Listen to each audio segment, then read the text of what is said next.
بسم اللہ الرحمن الرحیم۔ ہم کوہن اور نگل کی جو تعریف ہے وہ کر رہے تھے کہ فطرت میں یکسانیت ہے اور یہ کائنات عام اصولوں کے تحت چل رہی ہے۔ ان ماہرین کے بیانات سے واضح ہے کہ یہ کائنات اللہ تعالیٰ نے عبث نہیں بنائی بلکہ ایک نظام اور قانون کے تحت چل رہی ہے۔ یہ نظام یکسانیت رکھتا ہے، عمومی واقعات رونما ہوتے ہیں جو عمومی قوانین کے تحت واقع ہوتے ہیں، یکسانیت کی بنا پر واقع ہونے والے عمومی واقعات کہلاتے ہیں اور ان پر عمومی قوانین ہی لاگو ہوتے ہیں۔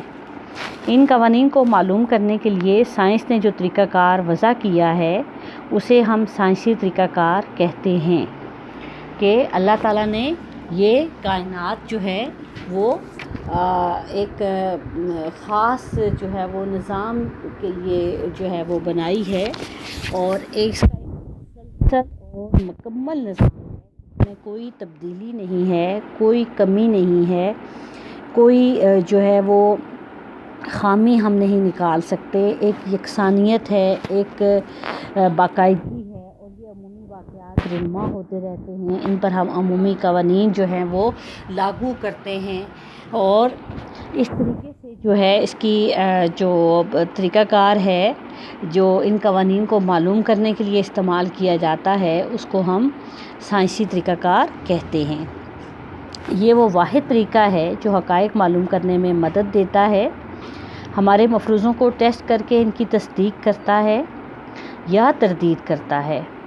اس طریقے کے ذریعے انسان ابہام دور کرتا ہے، اپنے شک کو مٹاتا ہے اور کسی چیز کو حقیقت معلوم کر کے اس پر پختہ یقین قائم کرتا ہے جس سے اس کے عقائد قائم ہوتے ہیں۔ عقیدہ یا عقائد کب قائم ہوتے ہیں؟ جب ہمیں مکمل یقین ہوتا ہے۔ جب کوئی مفروضہ یا کوئی چیز فرض کر لی جاتی ہے تو اس کو پھر ٹیسٹ کیا جاتا ہے، یا تو وہ چیز مفروضہ تصدیق ہو جاتا ہے یا اس میں تبدیلی ہو جاتی ہے، اور اس طریقے سے انسان جو ہے وہ اپنا شک شبہ جو ہے وہ دور کرتا ہے، اپنے شک کو مٹاتا ہے اور کسی چیز کی حقیقت معلوم کر کے اس پر پختہ یقین قائم کرتا ہے۔ سائنسی طریقہ کار کی ایک خوبی یہ ہے کہ واقعات کے اسباب متعین کرتا ہے جس سے واقعہ اور سبب میں تعلق واضح ہوتا ہے۔ یہ منطقی طریقہ ہے، اس میں واقعے کی وجوہات معلوم کی جاتی ہیں۔ سائنسی طریقہ کار محقق کا ایک اوزار ہے جسے وہ اپنی تحقیق میں استعمال کرتا ہے اور حقائق جمع کرتا ہے، کہ ایک ٹول کے طور پر اس طریقے سائنسی طریقہ کار کو جو ہے ریسرچ کرنے والا استعمال کرے گا اور پھر اس کے لیے جو ہے وہ حقائق جمع کرتا ہے۔ سائنسی طریقہ کار تحقیق اور حقائق میں ہم جو تعلق ہے وہ مندرجہ ذیل مثال سے جو آپ کی بک میں دی گئی ہے اس سے ہم واضح کرتے ہیں کہ جس طرح ایک شخص کدال سے زمین کھود کر آلو نکالتا ہے تو اس میں وہ اپنے سارے خواص ہمیں مل جاتے ہیں کہ جو زمین کھودنے والا جو شخص ہے ہم اس کو کہیں گے محقق کہیں گے، اور کدال جو ہے جس سے کہ زمین کھودی جائے گی وہ اوزار ہے جو وہ محقق جو وہ تحقیق جو کرنے والا ہے اس کو تجربہ گاہ میں استعمال کرے گا۔ اب یہاں پہ تجربہ گاہ کوئی لیبارٹری نہیں ہے بلکہ وہ آلو کا کھیت ہے، وہ زمین ہے۔ پھر آلو کا جو کھیت ہے وہ حالات و واقعات کی کائنات ہے۔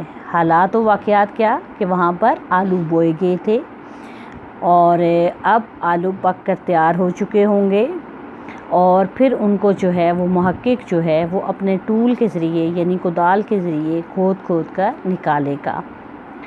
اب جو ہے وہ کدال کا جو استعمال کرنا اور زمین کو جو کھودنے کا طریقہ ہے اس کو وہ سائنسی طریقہ کار کہے گا۔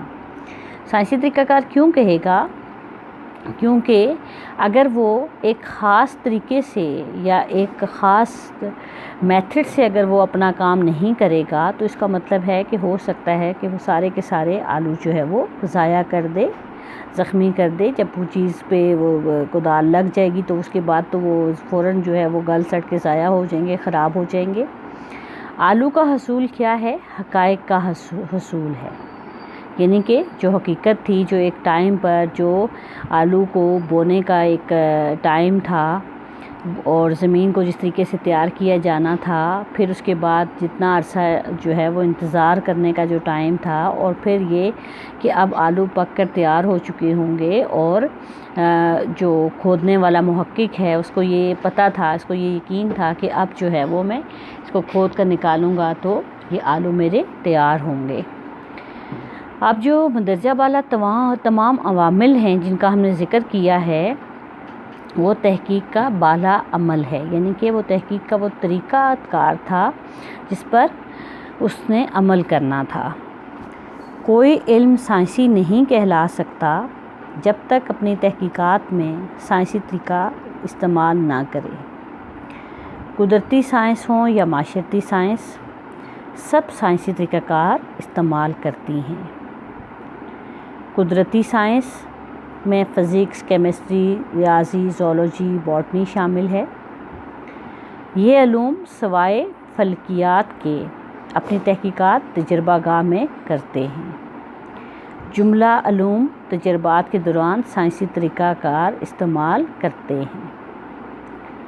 معاشرتی علوم میں اقتصادیات، عمرانیات، سماجی نفسیات، سیاسیات، تاریخ اور انسانیات شامل ہیں۔ یہ علوم اپنی تحقیق تجربہ گاہ میں نہیں کرتے، بلکہ معاشرے کے ان افراد میں کرتے ہیں جن میں مسئلہ موجود ہو۔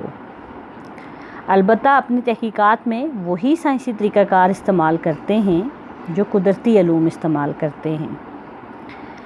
جب ہم یہ کہتے ہیں کہ کوے کالے ہیں تو یہ ایک نتیجہ ہے اور یہ ایک حقیقت ہے کہ اب جو سوشل سائنسز ہیں ہم اس میں اپنی، جیسے میں نے پہلے بھی بات کی تھی کہ اپنی مرضی سے ہم اس میں چیزوں میں رد و بدل نہیں کر سکتے۔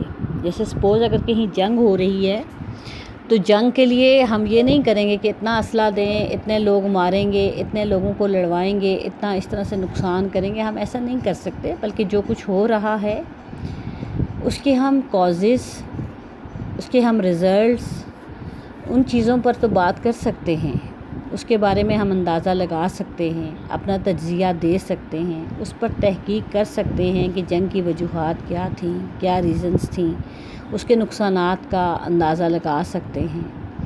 اسی طرح کسی معاشرے کی ترقی ہو رہی ہے تو ہم اس کے لیے بھی ریسرچ کر سکتے ہیں کہ کس فیلڈ میں یا کن شعبوں میں کام کرنے سے اس معاشرے نے بہت جلدی ترقی کر لی اور اپنا ایک مقام حاصل کر لیا۔ ہم اس کی ترقی کو درمیان میں روکیں گے نہیں، اس کو جو ہے وہ تجربے کی بھیڑ نہیں چڑھائیں گے۔ یعنی کہ جو خود آپ کی سوشل سائنسز ہیں اس میں جو کچھ معاشرے میں ہو رہا ہے اسی کو تجربہ گاہ مان لیا جاتا ہے، اور جس مسئلے یا جس چیز کے لیے ہم نے تحقیق کرنی ہوتی ہے ہم اسی جگہ اسی طرح کے لوگوں پر وہ جو ہے وہ تحقیق کرتے ہیں اور رزلٹس نکالتے ہیں۔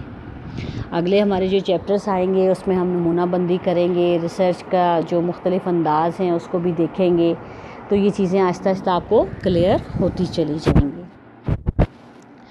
آج ہم نے یہ سائنسی طریقہ کار کیا، ٹھیک ہے، اس کو آپ نے اچھے طریقے سے یاد کرنا ہے تاکہ جو اس کا نیکسٹ ہمارا جو ٹاپک ہے وہ آپ کو جو ہے وہ آسانی سے سمجھ آ جائے۔ اور اسی کے ساتھ آج کا آپ کا لیکچر ختم ہوتا ہے۔